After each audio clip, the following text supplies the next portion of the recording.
Bismillahirrahmanirrahim.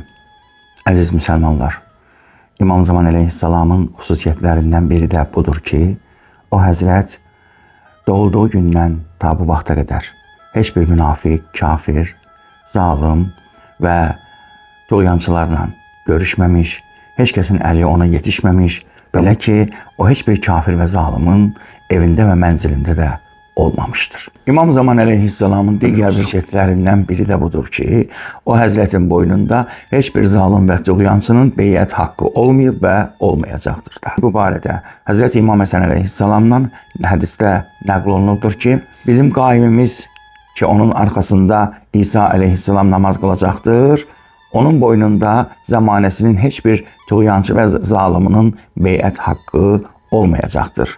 Bizdən fərqli olaraq ki, hər birimiz öz zamanəmizdə hansısa bir zalim və tuğyançının beyət haqqı boynumuzda var idi. İmam Zaman əleyhissalamın da kürəyində Həzrət Peyğəmbəri Əkrəmin kürəyində olduğu kimi bir əlamət vardır. Həzrət Peyğəmbərin kürəyində olan əlamət Peyğəmbərliyin xətmi, nübüvvətin xətmi əlaməti sayılsa da, İmam Zaman əleyhissalamın kürəyində olan əlamət canişinliyin, imamətin xətmi kimi sayıla bilər. Başqa bir əlaməti isə budur ki, Allah Təbarək və Teala səmavi kitablarda və digər Meyrac hədislərində İmam Zaman əleyhissalamın adını başqa vəsilərindən fərqli olaraq müxtəlif ləqəblərlə xatırlamış və yad etmişdir.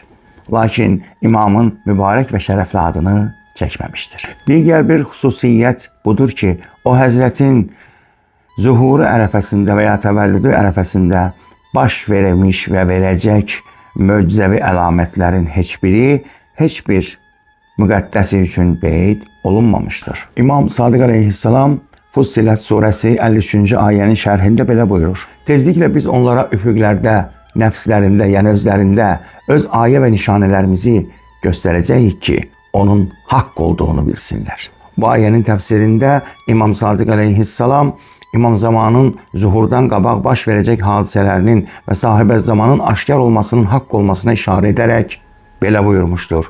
O, Allah tərəfindən bir haqqıdır ki, bu həqiqəti cəmaat görəcəkdir və o həzrətin zuhuru şübhəsizdir. Rəvayətlərdə gəlibdir ki, İmam Zaman əleyhissalamın zuhuru ilə bağlı bəzən 400-dən yuxarı əlamət və nişanələr qeyd olunmuşdur. Allah möminləri və imamımızı fitnə, fəsad, bəlalardan hifz eləsin inşallah. Amin.